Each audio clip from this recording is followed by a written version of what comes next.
เจริญพรท่านสาธุชนทั้งหลายรายการธรรมทานจากวัดพุทธปัญญาเมืองโพโมนารัฐแคลิฟอร์เนียประเทศสหรัฐอเมริกาวันนี้วันที่9มิถุนายน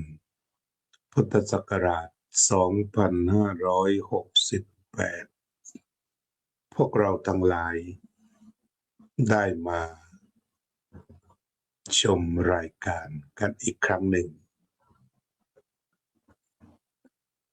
วันนี้อากาศทางเมืองโพโมนาก็ดีภายในห้องทรง56องศาฟาเรนไฮต์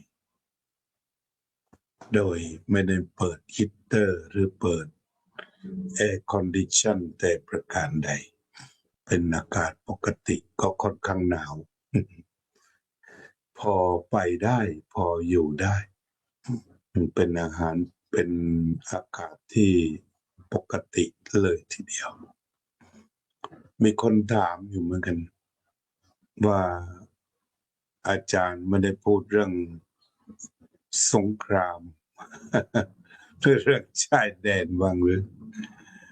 ก็ขอตอบว่าอย่างนี้บางเรื่อง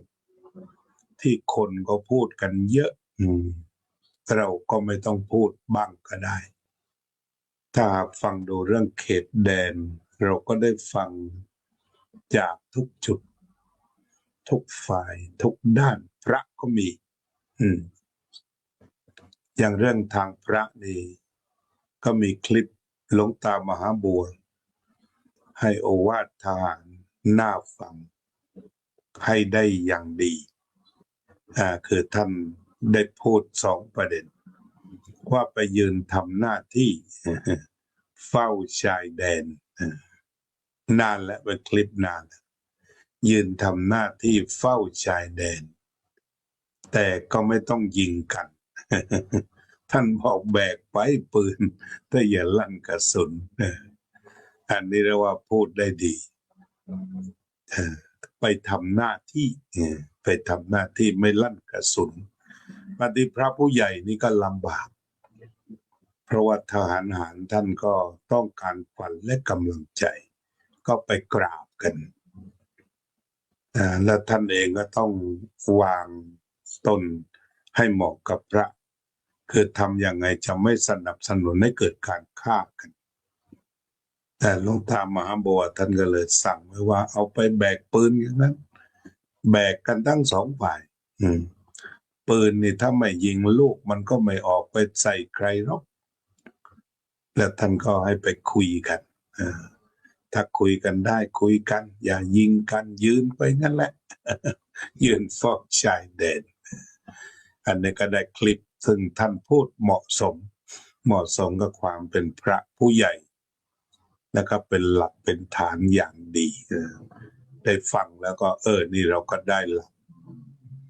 อย่างเหมือนหลวงพ่อพุทธทาสท่านก็เคยบอกก็ไปทำหน้าที่เพื่อที่จะป้องกันไม่ให้มันวุ่นวายถ้าจับประเด็นได้คือทำยังไงให้มันสงบเขาเรียกว่ารักษาสันติภาพก็หมายความว่ามันสันติภาพด้วยกันทุกคนทุกฝ่ายไม่มีการยิงกันไม่มีการฆ่ากันทัศนะของอาตมาคือว่าใช้ปัญญากับเมตตาลองดูว่ามันจะไปกันได้ขนาดไหนอย่างไรแต่ตอนนี้ก็รู้สึกว่าก็ไปสู่ความสงบแล้วก็ดีที่แนวโน้มว่าคุยกันสนทนากันเถียงกันได้เถียงกันหน้าดำหน้าแดงนะแต่ว่าอย่าลั่นกระสุนตรงนี้ก็เป็นถ้าพูดในจุดพระก็คืออย่างนั้นเถียงกันพูดกันหน้าดำหน้าแดงหน่อยเอาปืนไว้ไกลๆอย่าเพิ่งยิงกันอันนี้ก็พระก็ได้แค่นั้นประมาณนั้นก็เลยไม่ได้พูดเป็นเรื่องเป็นราวเพียงแต่ว่าฟังว่าท่านอื่นพูดอย่างไรก็พูดกันดีแล้วทุกคนก็ไปทำหน้าที่กัน ทหารก็ไปหาพระพระก็เป็นขวัญและกำลังใจไม่ได้รังเกียจรังงอนอะไรท่านก็อยู่ในที่ตั้งที่มีความเหมาะสมนี่ก็สำหรับเรื่องนี้อีกเรื่องหนึ่งบางคราวมันมีเรื่องที่ดีในสังคมพุทธปัจจุบันนั้นคือจะมีคนหนุ่มสาวกลุ่มหนึ่งที่ให้ความสนใจด้านศาสนาอย่างมากเป็นพิเศษมากจริงมากจังเอาจริงเอาจังบุคลิกก็คล้ายๆวิถีปัจจุบันหรือเป็นวิถีชีวิตทางธุรกิจคือจับเรื่องใดก็จะต้องให้เกิดผลขึ้นมาจะมาปฏิบัติธรรมก็ต้องเกิดผลหรือว่าของแท้คล้ายๆแบรนด์เนมเทียบทางโลกที่กำลังเป็นไปที่เขาใช้แบรนด์เนมนั้นแบรนด์เนมนี้ฉะนั้นผู้ปฏิบัติธรรมก็เช่นกันก็คือหมายความว่าถ้าเดินเข้ามาพุทธจะต้องเป็นพุทธแท้พุทธแท้บรรดาครูบาอาจารย์ถึงท่านไม่บอกว่ามันพุทธแท้หรือพุทธเทียมแต่ว่าถ้าแช่อยู่กับพระไตรปิฎกอยู่กับหลักธรรมที่สำคัญทุกรูปก็พอจะแยกแยะได้ว่าอะไรเป็นคำสอนของพระพุทธเจ้าหรือของพระพุทธสาวกที่เป็นไปเพื่อความดับทุกข์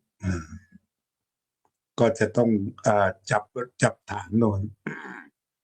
หรือมันฐานที่พระพุทธเจ้าตรัสไว้ใดๆเช่นว่าพระองค์ตรัสว่าในอดีตก็ตามปัจจุบันก็ตามตถาคตจะตรัสเรื่องทุกข์กับเรื่องดับทุกข์เรื่องทุกข์กับเรื่องไม่ทุกข์ถ้าจับทางได้ตรงนี้เวลาเราพบเนื้อหาสารธรรมจากพระไตรปิฎกจากหนังสือหรือที่เราพูดคุยว่าเรื่องนั้นจะไปสู่การดับทุกข์โดยตรงหรือจะเป็นเรื่องซัพพอร์ตสนับสนุนเรื่องของความดับทุกข์หรือไม่อันนี้ก็เป็นวิธีการอย่างหนึ่งของการไปพิจารณาถึงเรื่องของพระธรรมหรือของพระวินัยที่ปฏิบัติหรือกระทำกันอยู่ที่ผู้สนใจอาจจะบอกว่าเอาของแก่นเอาเนื้อแท้ๆของอื่นไม่เอาละตัดหมดปัจจุบันก็ไปกันถึงขนาดนั้นคือหมายถึงว่าถ้ามันไม่เป้งในพระไตรปิฎกที่สำคัญก็คือว่าแม้จะมีในพระไตรปิฎกแต่ว่ามันไม่เข้ากับความคิดตนเองพระไตรปิฎกนั้นมีอยู่แต่ว่ามันไม่ตรงกับความคิดตนก็ไม่เอาเหมือนกันเรื่องหลายเรื่องที่ว่าเอาพระไตรปิฎกมาแสดงออกมาแต่เพียงแต่ว่าผู้ฟังแล้วบอกตามคือตัวเองไม่ชอบหรือจะบอกว่ามันไม่มีเหตุผลตามทัศนะของตนก็เลยไม่เอาเช่นเดียวกันแล้วก็ส่วนหนึ่งที่กลายเป็นความเคลื่อนไหวทางศาสนาเป็นทางธรรมด้วยก็คือหมายความว่าชอบบางทีเอาชอบมาหน้าก่อนเลยชอบเดินหน้ากันก่อนโอ้ทำแบบนี้ชอบเช่นชอบสร้างวัดใหญ่ๆอลังการถือว่าเป็นตัวศาสนาศาลาใหญ่โบสถ์ใหญ่อลังการบางกลุ่มก็มีความชอบแนวการสร้างใหญ่โตแบบนั้นเหลือเกินก็เฮกันไปพอเฮกันไปคนที่ไม่ชอบความยิ่งใหญ่ชอบความเรียบง่ายก็ตั้งคำถาม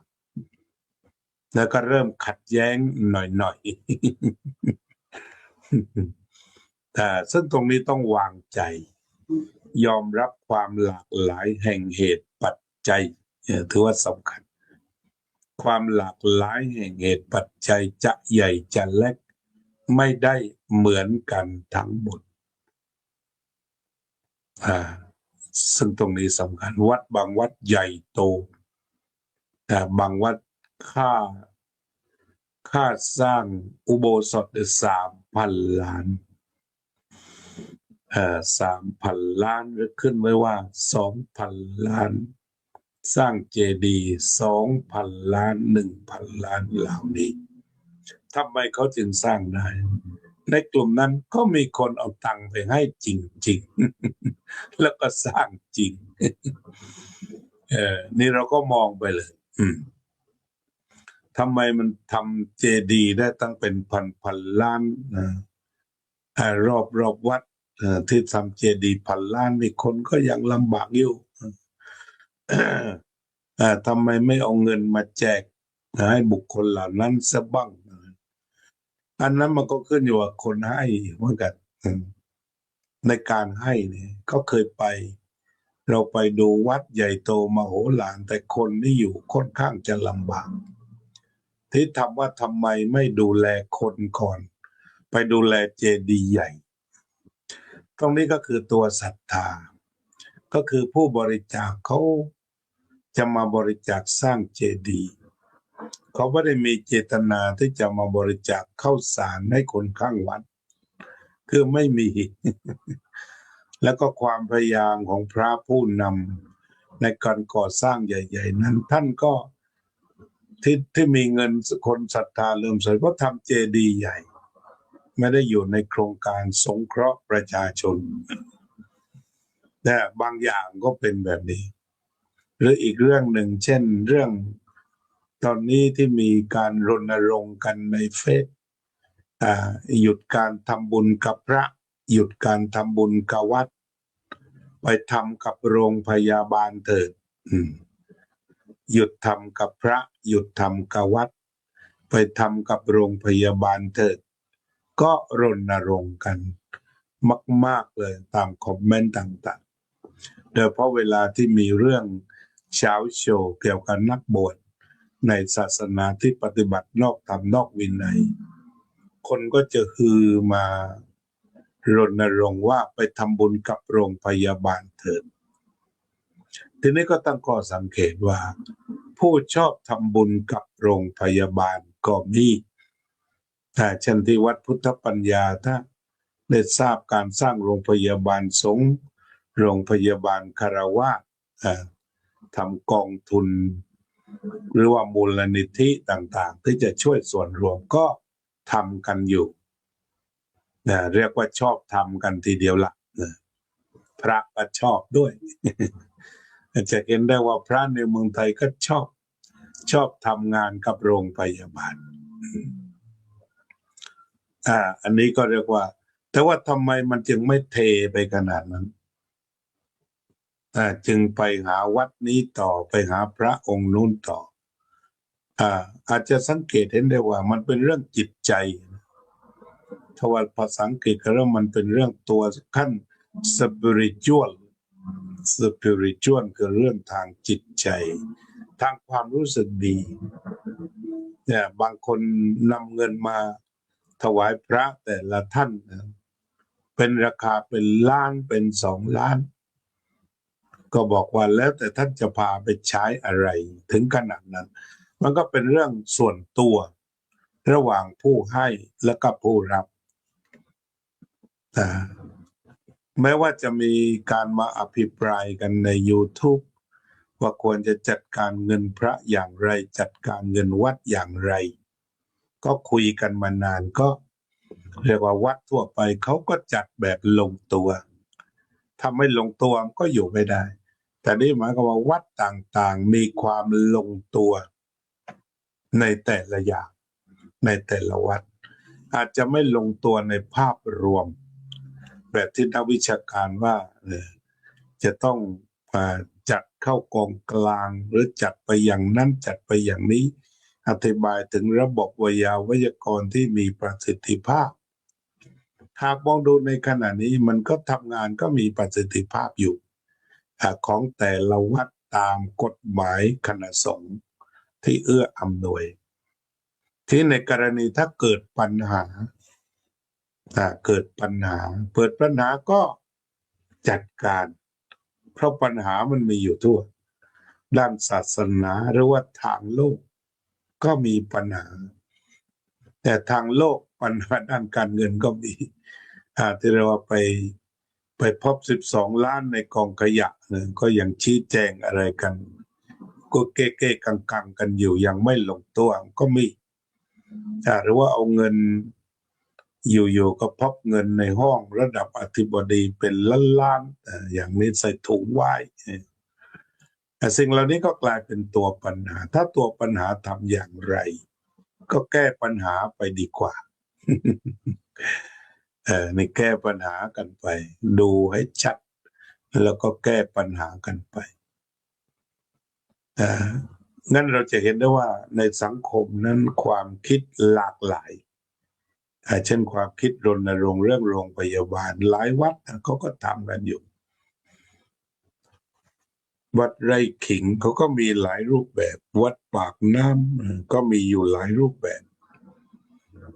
ทีนี้ว่าเมื่อคนใส่ตู้บริจาคแล้วจะส่งครบหรือไม่ครบตรงนั้นมันก็เป็นการทุจริตเฉพาะคนไปเช่นที่มีข่าวลือว่านำตู้บริจาคเพื่อนำเงินไปโรงพยาบาลแต่ไม่นำส่งมันหายตรงไหนนั่นแหละที่เขาเรียกว่ายักยอกใครเปิดตู้บริจาคของวัดที่จะนำไปให้กับโรงพยาบาลเงินนั้นมันหายไปช่วงไหน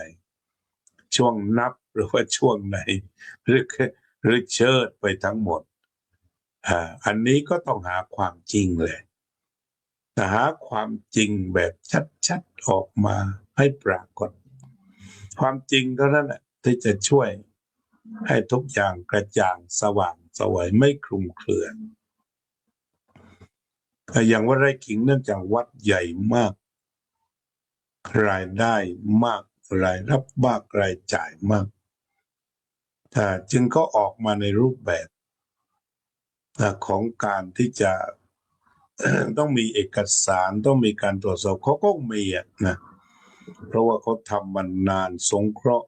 โรงพยาบาลต่างๆมันนานให้ทุนการศึกษามันนานต้องมีระบบต้องจัดระบบจ่ายระบบรับระบบเบิกก็ต้องมีอาตมาก็ไม่ทราบตอบแทนไม่ได้แต่ว่ามันน่าจะเป็นไปในทางนั้นเพราะเงินมันมหาศาลหรอกก็เห็นอยู่แล้วจะว่าทันใครจับใส่กระเป๋าก็รู้สึกจะเกินไปไม่น่าจะเป็นก็ลองอุ้มเอกสารทั้งหลายทั้งปวงที่มีอยู่ก็ได้ทุกแผ่นที่พอจะพบได้การเบิกการจ่ายอย่างไรเจ้าอาวาสเบิกกี่ครั้งอย่างไรกี่ปีมาแล้วย้อนหลัง10 ปีพอไหม20 ปีพอไหมแล้วก็ตรวจสอบออกมาก็แถลงตรงไปก็จะได้ทำให้ทุกอย่างทุกฝ่ายสบายใจมีผลต่อความรู้สึกที่สบายใจของพุทธบริษัทนี่ปัญหานี้มันก็เป็นดาบสองคมทั้งนี้เนื่องจากว่าพุทธศาสนิกชนกับพระสงฆ์นั้นสนิทกันญาติโยมอยู่ไกลวัดญาติโยมที่มาวัดบ่อยมีความสนิทสนมพูดคุยกันแต่เมื่อมีความสนิทสนมพูดคุยเมตตากรุณาต่อกันก็ดูแลญาติโยมบางคนเป็นคนที่มีทัศนคติมีแนวโน้มของการใช้สิ่งต่างๆแบบสวยงามบางทีก็ต้องซื้อมาถวายพระด้วยก็เข้าของต่างๆ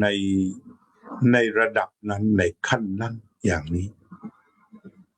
เพราะฉะนั้นพระนี่เป็นของประชาชนโดยประชาชนเพื่อประชาชนแล้วก็วิธีการมองวัดมองพระในถ้าแยกเป็นรูปวัดไปนี่ก็จะดี แต่อย่างนักวิชาการกลุ่มหนึ่งวันก่อนนำเอาเงินวัดคร่าวๆที่ได้กฐินปีก่อน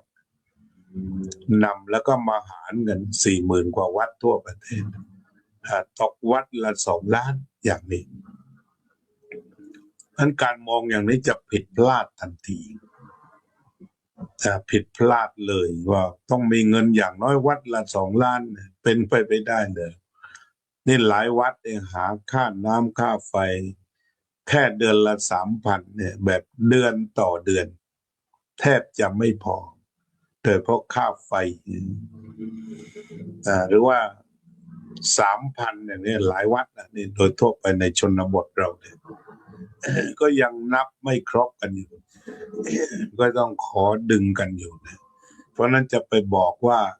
แม้วัดรวยทุกวัด40,000 กว่าวัดตกวัดละ2 ล้านเรียกว่าเป็นไปไม่ได้เลยเงินล้านกับวัดแต่ไม่ได้หากันง่ายๆหรือดูง่ายๆเลย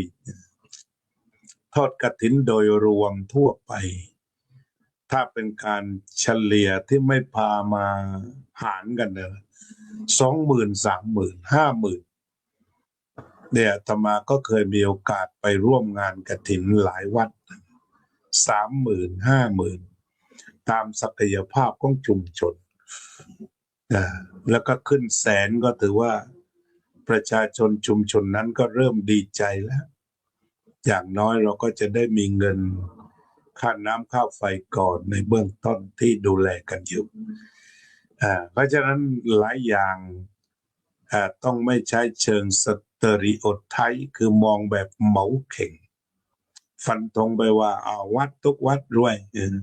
อาชีพพระรวยเหล่านี้เป็นต้นในความจริงแล้วไม่ได้เป็นอย่างนั้นก็คืออยู่ตามสภาพกับประชาชนแน่นอนที่สุดปัจจัย4บิณฑบาตอยู่ได้เลยชาวบ้านทานอะไรก็แบ่งให้พระฉันแบบนั้นในก็เบื้องต้นก็อยู่อย่างนี้แหละแต่ว่าถ้าจะมองไปว่าแหมมันรวยซะเหลือเกินเนี่ยมันไม่ใช่นะไม่ได้ร่ำรวยอะไรมากมายซึ่งอาตมาก็คิดว่าคงจะจัดระบบกันแหละนะในแต่ละวัดอย่างที่ได้ยินว่าจะต้องส่งรายงานต่อสำนักพุทธส่งรายงานรายรับรายจ่ายต่อสำนักพุทธวิธีการมันก็ง่ายๆถ้าได้เงินมาก็ลงบัญชีออกไปก็ออกนี่เหมือนอย่างที่วัดพุทธปัญญาเนี่ยเบื้องต้นก็มีอนุโมทนาบัตรทุกใบแต่ญาติโยมหลายคนก็ไม่ค่อยอยากได้ก็บอกว่าเอาเถอะนะพาไปเป็นที่ระลึกก็มีบางคนบอกว่าเอาฝากท่านไว้ก็แล้วกันแต่ว่าทำไมต้องออกทุกใบมันง่ายเวลาทำบัญชีปลายเดือนก็นั่งลอกเดี๋ยวใส่เอาเสร็จแล้วเดือนนี้อย่างนี้ก็เป็นที่ทราบกันไปไม่ยากหรอกระบบเงินวัดดูให้มันเป็นกลางถ้ามันจะไปยากอะไรคือ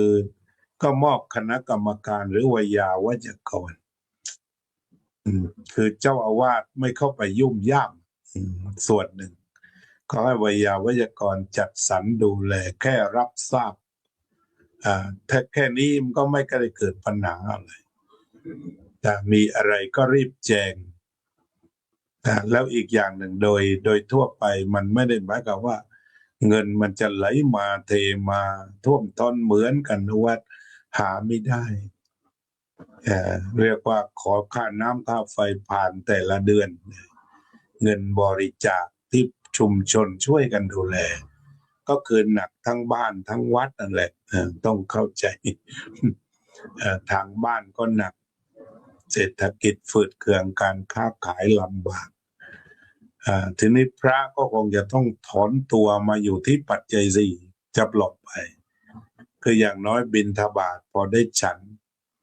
หลายๆบ้านก็อาจจะลดลงบ้านละช้อน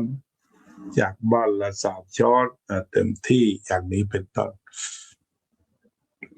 นี่เราก็มีต้นแบบ การดำรงชีวิตอยู่ในวัดชนบท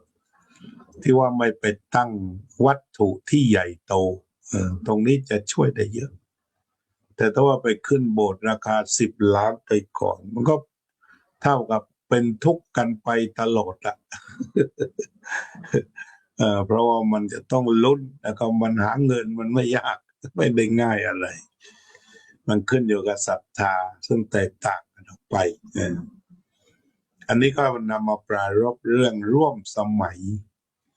แต่ว่าอยากให้มองแบบวิภัชวาทะเป็นคนเป็นวัดถ้าเราแยกเป็นคนเป็นวัดเราก็จะเห็นว่าพระส่วนใหญ่ที่นี้พบกันประมาณ90%ก็ยังอยู่ในร่องในรอยในธรรมะในวินัยแต่ว่านานๆจะร่วงลงมาสักองค์กลายเป็นพระร่วงนานๆทีแต่เราก็ดูวัดต่างๆก็ทำหน้าที่ของตนโดยเฉพาะเป็นศูนย์รวมของประชาชนเป็นที่บำเพ็ญกุศลซึ่งเป็นหลักอาจจะได้เรียกว่างานตายวัดส่วนใหญ่ก็เน้นไปที่งานตายเพราะมันเป็นความทุกข์เวลาคนเสียชีวิตต้องการศาลาศพต้องการเมนต้องการการจัดการต้องการสวด100 วันต่างๆคือวัดต่างๆมันจะเน้นหน้าที่ตรงนี้ทีนี้หน้าที่ตรงนี้ก็เช่นเดียวกันทำอย่างไรอย่าให้ชาวบ้านเดือดร้อนอย่าคิดไปแต่ว่าราคาศาลาแพง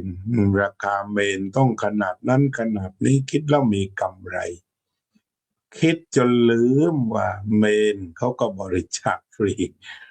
ศาลาเขาก็บริจาคฟรีไม่ได้เป็นเอกชนสักหน่อยแต่ว่าดันไปคิดจะเอากำไรเนี่ยนี่มันพลาดตั้งแต่จิตที่มันเป็นทุนนิยมตรงนี้การเข้าไปสะสมตรงนี้แต่แน่นอนละถ้าว่าประชาชนบริจาคตามศรัทธาตามมีตามเกิดแล้วเก็บอันนี้ก็เป็นเรื่องที่ดีอันนี้ก็ปรารภเรื่องทั่วไปที่ญาติโยมว่าอาตมาไม่ค่อยได้พูดก็เข้าหาธรรมะไปเสียส่วนใหญ่วันนี้ก็เปิดหัวมาเขาบอกคุยเรื่องแบบนี้บ้างก็ได้แต่ว่าเรื่องที่เขาคุยกันแล้วเรื่องที่จับมาคุยก็ไอ้ที่มันยังไม่ถูกมาเติมความถูกอย่างเช่นมีนักวิชาการออกมาพูดว่าเนี่ยวัดนี่รวยตั้งประเด็นอย่างนั้นทั่วประเทศเฉลี่ยแล้วอย่างน้อยก็วัดละ2 ล้านคือเอามาหารกันเช่นวัดไร่ขิงมี1,000 ล้านโสธร1,000 ล้านแล้วอีกวัดหนึ่งก็มีอยู่30,000หลังจากรวมแล้วเอา3ไปหารก็ไม่ต่ำกว่าวัดละ700-800 ล้านถ้าคิดวัดโสธรวัดไร่ขิง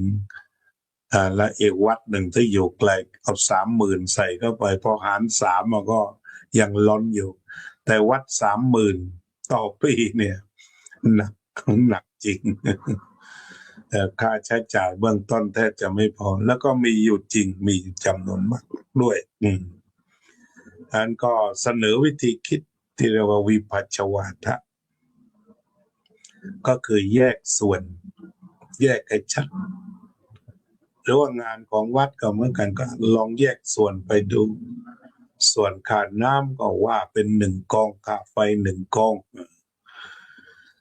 ใช้จ่ายก็ทำบัญชีตรงนั้นมันก็ดูง่ายถ้าวัดใหญ่แต่ถ้าวัดเล็กๆรวมซะบัญชีเดียวก็ได้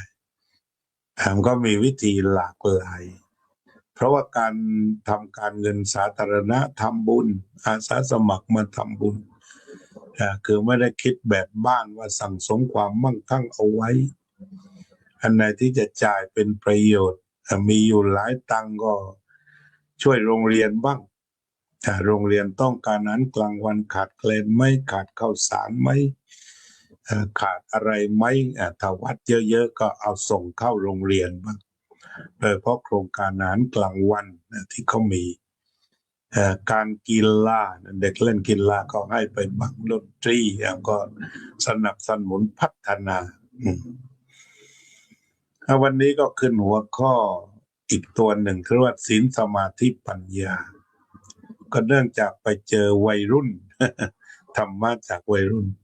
ก็บอกว่าทำไมพระไปสอนเรื่องอื่นไม่ค่อยจะสอนเรื่องศีลสมาธิปัญญาเขาก็ไปปรารภไม่ค่อยสอนเรื่องศีลสมาธิปัญญาไม่ค่อยสอนเรื่องอริยมรรคมีองค์แปดโดยเพราะไปสอนไม่สอนอริยมรรคมีองค์แปดแต่อย่างนี้ทีนี้บางทีนี่สอนแต่ว่าพวกเธอไม่ได้มาดูแต่อย่างรายการธรรมทานจากวัดพุทธปัญญานี่แหละอริยสัจเราก็พูดบ่อยสติปัฏฐานก็พูดอานาปานสติก็พูดแล้วอริยมรรคมีองค์แปดเขาพูดเพียงแต่ว่าทำไมก็เนื่องจากว่าเขาไม่ได้มาดู ทำไมมาดูเพราะรายการธรรมะนี้มันไม่ดังนี่ก็มีดู16 คนค่อนข้างเยอะอันนี้ แล้วบรรดาเด็กๆที่ชอบตั้งคำถามดูเหมือนกับพระไม่ได้สอนเนี่ยเขาก็ไม่ได้เวียนเข้ามานี่16 ท่านนี่เป็นผู้หลักผู้ใหญ่ผู้ตั้งอยู่ในธรรมเป็นผู้มีบทบาทต่อการดูแลวัดของตนอย่างดีนั้นปรารภเรื่องนี้กับ16 ท่านนี้ก็เรียกว่าเป็นการคุยกับคนทำงานวัดหลายท่านเนี่ยทำงานวัดทั้งนั้นนะเข้ามาด้วยหัวใจอันบริสุทธิ์และก็เสียสละจริงจังทีนี้เรื่องของศีลสมาธิปัญญาหรืออริยมรรคมีองค์แปดเราเรียกกันว่ามันเป็นตัวพรหมจรรย์จริงๆก็คงจะพูดบ่อยๆแหละตามข้อเรียกร้องเพื่อหนูทั้งหลายจะโคจรเข้ามาเจอบ้างว่ามีการพูดเรื่องศีลสมาธิปัญญาที่ถ้าเราดูกันแต่ละประเด็นเอาแบบเข้าใจกันแบบสบายชัดเจนว่าไม่ขรึมไม่เคร่งไม่ขลังมากคำว่าศีละเนี่ยสุดยอดศีละตอนนี้มันเป็นภาษาบาลีภาษาบาลีบางคนก็ชอบเป็นภาษาแขก คือพูดเชิงดูถูกนิดคำว่าศีละเนี่ยเป็นภาษาบาลีทีนี้ในส่วนตัวจากการศึกษาธรรมะถ้าเราได้คำแปลและจะตามมาด้วยคำจำกัดความแล้วก็ตีความแล้วก็ประยุกต์สู่ภาคปฏิบัติเราลองดูคำว่าศีลกันนะคำว่าศีละตัวนี้แปลว่าปกตินี่เราได้คำแปลแล้วปกติมันปกติอะไร ก็มีท่านผู้รู้ท่านอธิบายว่าดีปกติเชิงพฤติกรรมปกติคนไม่คิดฆ่าใครไม่เบียดเบียนใครคนที่เดินทั่วไปญาติโยมไปวัดไปวาไปตลาดไปซื้อของเนี่ยไม่ได้เห็นใครมันไล่ฆ่ากันเลยสักวันเดียวเนี่ยมีศีลเขามีศีลในที่ขายผักในที่ขายเสื้อผ้าไม่มีเลยนี่เรียกว่าศีลเกิดปกติไม่มีใครอยากทำร้ายใครต่อไปก็คือการลักทรัพย์การลักหรือการขโมยก็ปกติก็ไม่มีใครขโมยนะแต่ตลาดอะไรก็อยู่กันนะ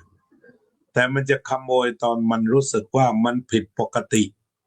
ถ้าขโมยเกิดขึ้นก็ผิดปกติไปในอย่างวัดพุทธปัญญาตมาอยู่สักเข้าปี23 ปีเนี่ยแต่ปกติเขามันไม่มีอะไรหายไม่มีโจรไม่ได้เข้ามาเลยแต่ในช่วงหลังๆเนี่ยอย่างเดือนที่แล้วเนี่ยช่วงที่ไปยุโรป เข้ากันตั้ง3 คืนรวดแล้วมาเล่นขนโต๊ะไปอันนี้คือมันผิดปกติมันผิดศีลเพราะปกติไม่ค่อยมีที่จะมาขโมยโต๊ะหามข้ามกำแพงไปที่จะขโมยถังขยะถุงขยะอะไรต่างๆเนี่ยแต่ว่ามันมีก็คือมันผิดปกติแล้วล่ะผิดปกติของสังคมตรงนี้หรือเศรษฐกิจรวมมันผิดปกติมันโดนกระทบแหละหรือว่าสวัสดิการของคนที่เคยมีก็อาจจะลดลงไปหรืออะไรสุดท้ายก็เอาแล้วเขาคงมีข้อมูลว่าวัดนี่คงจะไม่ได้มีปืนมีมีดมีอะไรน่าจะปล้นสบายเขาก็เลยเข้ามาเอาของพวกนี้ไป เตาด้วยนะเตาแก๊สด้วยโอ้เรียกว่าเล่นฮาร์ดแวร์หมดเลยเตาพวกนี้อันนี้ถือว่าผิดปกติแต่วันก่อนมีธงหน้าวัดอีก2เขาก็เอาไปแล้ว ก็จะหมายความว่าไอ้สภาวะเนี่ยก่อนมันเป็นสภาวะที่ผิดปกติแต่ก็ปักธงไว้ตั้งหลายปีแล้วเสาธงตรงนั้นเพิ่งมาหายนี่แหละว่ามันมีผิดปกติของสภาวะสังคมตรงนี้สังคมวัดเราเนี่ยมันก็เริ่มผิดปกติแต่ปกติก็ไม่มีทุกวันนี้ก็ไม่มีอะไรหายเนี่ยเรียกว่าร่วม2 เดือนแล้วเรียบร้อยดีไม่มีย่องเข้ามาเอาโต๊ะเอาเก้าอี้แต่เสาธงหายไปวันก่อนปลายเดือน อันนี้ว่ามันผิดปกติโดยสภาวะสภาวะก็ผิดศีลที่ถ้ามันมีความเป็นปกติอยู่ไม่มีอะไรผิดก็ไม่มีเราก็ดูชายแดนไทยเขมรก็ปกติก็ไม่มีอะไรมันต้องมีอะไรที่มันผิดปกติที่จะต้องมาปะทะกันซึ่งมันไม่ใช่เรื่องที่จะต้องมาปะทะมารบราคาฟันกันก็เหมือนแม่ทัพของก็ว่าถ้าปิดพรมแดงแล้วก็จะซื้อมาม่าจากไหนน้ำปลาจากไหนอย่างไรเพราะนั้นก็ช่วยกันคิดก่อนทำอย่าพูดอย่ายั่วยุอย่าอะไรกันก็แดนใครแดนมันก็จบก็ปัดทำหน้าที่ให้มันปกติงั้นปกติคนก็ไม่ได้ลักได้ขโมยทีนี้นอกจากว่ามันผิดปกติที่สภาวะเศรษฐกิจสิ่งแวดล้อมยังผิดปกติทางใจอย่างพวกเข้ามาขโมยของวัดจิตมันผิดปกติกว่าคนอื่นที่ไม่ได้มาขโมยนี่เราดูเป็นคนไปเราก็ไม่รู้ละไอ้หมอนั่นหน้าตามเป็นยังไงแต่จิตมันผิดปกติแล้วก็มีนะจะนะขโมยเสาธงไปปกติคนอื่นก็ไม่ทำแต่ไอ้หมอนั่นมันต้องทำมันจิตมันผิดปกติอะไรมันผิดปกติมาข้างในโน่นเรียกว่าผิดศีล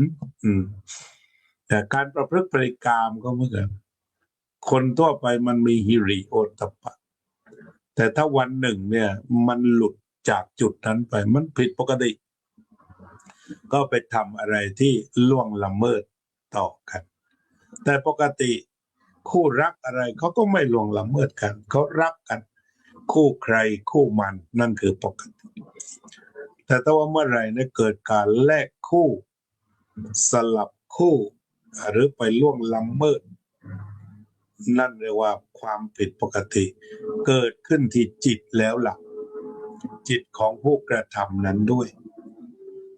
และถ้ามันมีเยอะๆมันก็เรียกว่ามันสังคมมันผิดปกติแล้ว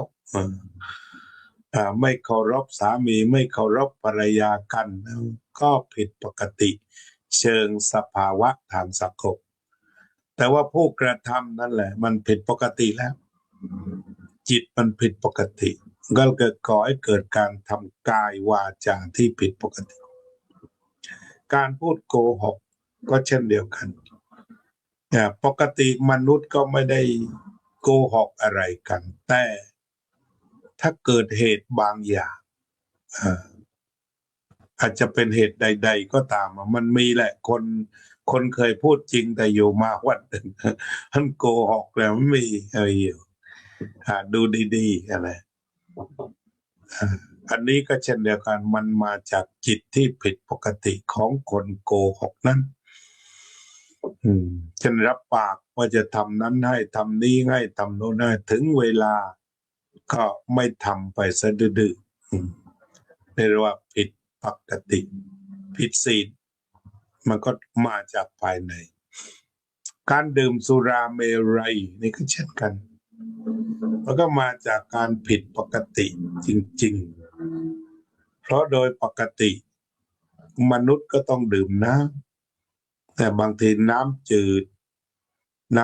ยังใส่น้ำแข็งอีกมันดื่มแล้วมันสบายแต่มันยังไงนี่จะต้องไปเอาอะไรที่มันบาดลิ้นบาดคอที่แสดงอาการบิดหัวขนาดนี้เนี่ยมันไม่ได้เป็นปกตินะแต่ก่อนดื่มก็บางคนก็แม้ทำหน้าเย้ดื่มเสร็จมันเจ็บปวดมากแสดงถึงการผิดปกติเอาละแล้วก็พอดื่มเสร็จแล้วปกติมีสตินี่ผิดปกติไม่มีสติพอไม่มีสติเอาขับรถไปผิดปกติไปชนคนอื่นหรือคนอื่นมาชนกายขาเขอมันก็จะไม่ปกติเอาคำเดียวพอนะในเวลามีน้อยเนี่ยคำว่าศีลเนี่ยแปลว่าปกติเอาคำนี้ไปคุยกันก่อนแล้วกันอภิปรายกันไปมันมาจากใน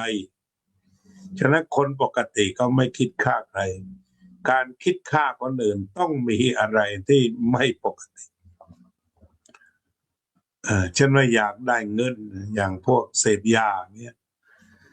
ก็ฆ่าเอาซะไม่กี่บาทเนี่ย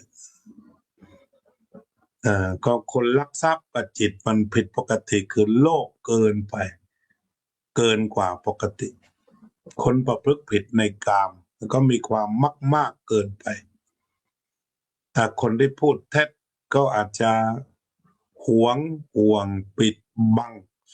อะไรก็สุดแล้วแต่มันมีเหตุของมันแล้วก็การดื่มสุราเมรัยใจไม่สงบคนใจสงบไม่มีความจำเป็นใดๆจะต้องไปดื่มสุราย้อมใจแต่ว่าบางคนอ้างเหตุว่าจะทานข้าวได้ดีความเป็นจริงไม่ได้กินเหล้าก็กินข้าวได้ดีจิตมันผิดปกติไปเองสมาธิเอาสักคำด้วยแปลว่ามั่นคงสมาธิคือมั่นคงมันก็เป็นธรรมะในชีวิตจริง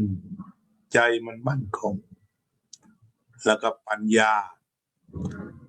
ก็รู้จริงรู้แจ้งรู้ถูกตมาก็ผูกไว้ว่ารู้เท่ารู้ทันรู้กันรู้แก้รู้แน่รู้ชัดรู้สลัดรู้ปล่อยรู้วางรู้ว่างรู้สงบเย็นปัญญาครบถ้วนศีลสมาธิปัญญาเราก็กลับมาใช้สติกำหนดลงไปที่ลมหายใจเข้าลมหายใจออกกันแบบปกติหายใจเข้าก็สัมผัสกับปกติหายใจออกก็สัมผัสกับความเป็นปกติ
สัพเพ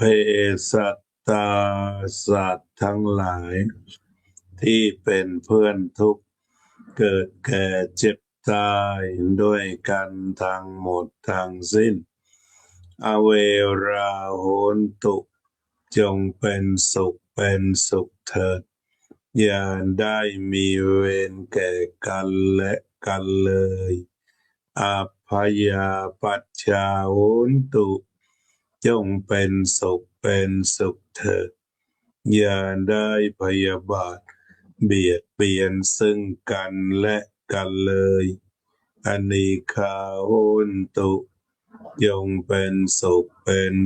เถิดอย่าได้มีความทุกข์กายทุกข์ใจเลยสุขีอัตตานังบริหารันตุจงมีความสุขกายสุขใจรักษาตนให้พ้นจากทุกภัยทั้งสิ้นเถิดอภิวาทนะสีลิสะนิจจังวุธาปจายโนจตตารโอธรรมาวัฏันติอายุวันโนสุขังพลัง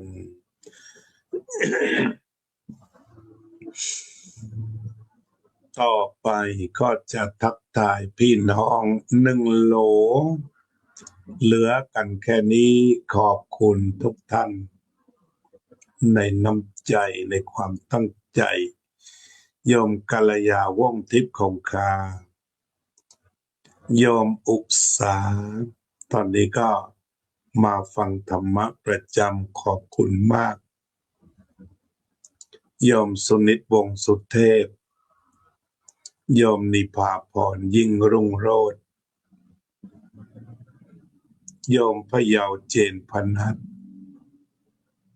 โยมอุตสาบอกว่ากทม.อากาศดีมากครับพระอาจารย์ขอบคุณนะใครอากาศแถบไหนดีบอกมาด้วยเพราะสำคัญมากธาตุลมของเราที่จะทำให้ขับเคลื่อนชีวิตท่านอาจารย์สาธิตสวัสดีครับคุณโยมจิรารัตน์เกียรติสันติกุลเจริญพร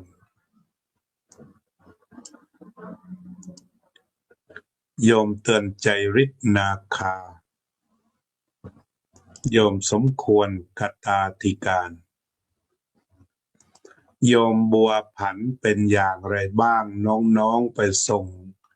ที่สนามบินออนทาริโอและเพื่อนมารับจากอารีโนการเดินทางสะดวกสบายเนาะต้องเดินทางปลอดภัยแล้วเพราะว่าส่งดอกไม้ได้แล้วโยมววุธิราคุณโยมติ๋วคุณโยมหญิงคุณโยมติ๋วมีส่วนร่วมเรื่องเงินต้องโปร่งใสและชัดเจนตั้งหลักให้มันถูกชัดเข้ามาทุกบาทเขียนทุกบัญชีแล้วก็หมดปัญหาง่ายโยมสมฤดีโยมรมรวินโยมน้อยโยมเคนต์โยมโซเฟียสุภาพรโยมกัลยาร่วมภาวนาแล้วนะจากนี้ผู้ร่วมภาวนาคือพัฒนากายจิตภาวนาสวิตอากาศดีแต่กังวลเรื่องไทยเขมรตามข่าวก็ดูแต่ว่าอย่าถึงกับกังวลนะรับรู้ดูเห็นปล่อยวางเจริญธรรมข้อนี้รับรู้ดูเห็นปล่อยวางก็ดังที่พระอาจารย์บอกมีคนพูดคนคุยเยอะแต่ว่าหัวใจอาจารย์ไม่อยากให้รบตรงไหนหรอกในโลกนี้มันไม่ดีมันเจ็บมันตายไม่หิว นี่เปิดใจกันนะเป็นอย่างนั้นโยมนิพาพรอันนี้โยมหญิงที่ว่าใจกังวลเรื่องไทยเขมรนี่รักชาติก็เห็นตามจริงไปติดตามกันไปก็มีผู้ดูแลมีผู้รับผิดชอบเราก็เอาใจช่วยว่าอย่าให้เกิดสงครามเราก็เอาใจช่วยกว้างๆไปอย่างนั้นว่าอย่าให้มีเด็ดขาดถึงยังไงมันก็ทุกข์กว่าเดิม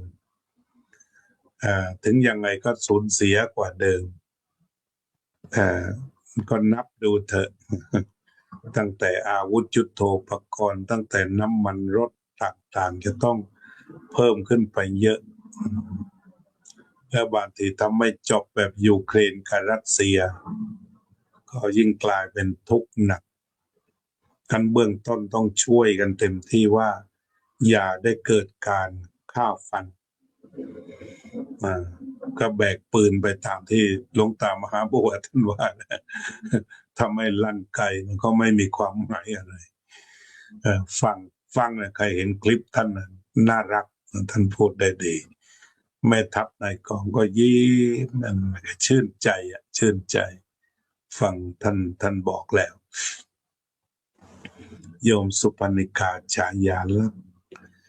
ทักทายญาติโยมเป็นที่เรียบร้อยก็ถึงเวลาต้องจากลาและพบกันใหม่ในวันต่อๆไปใครมีอะไรก็เขียนคอมเมนต์ไว้บ้างอยากจะให้คุยเรื่องอะไร ก็เหมือนที่ถามเลยไม่พูดเรื่องคำเห็นบ้างก็พูดแล้วก็เรื่องศีลสมาธิปัญญาก็ลูกๆและหลานก็ทำไมพระไม่ค่อยเทศเอาเดี๋ยวจะพูด เด็กชอบคงต้องพูดแหละพูดเรื่อยๆในแง่มุมต่างๆวันนี้พูดมุมหนึ่งวันต่อไปพูดอีกวนเวียนอยู่ตรงนี้เพื่อไปถึงหูเขาบ้างก็คงจะอำลากันแค่นี้เนาะเจริญพร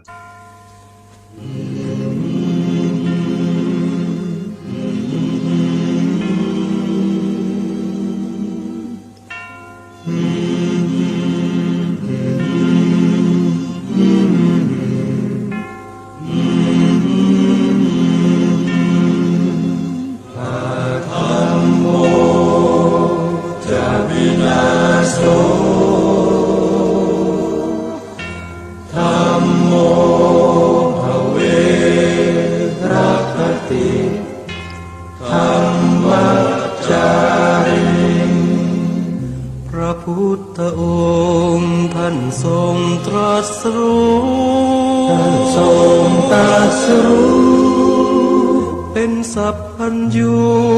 ตรัสสอนความจริงตรัสสอนความจริงว่าธรรมะย่อมชนะทุกสิ่ง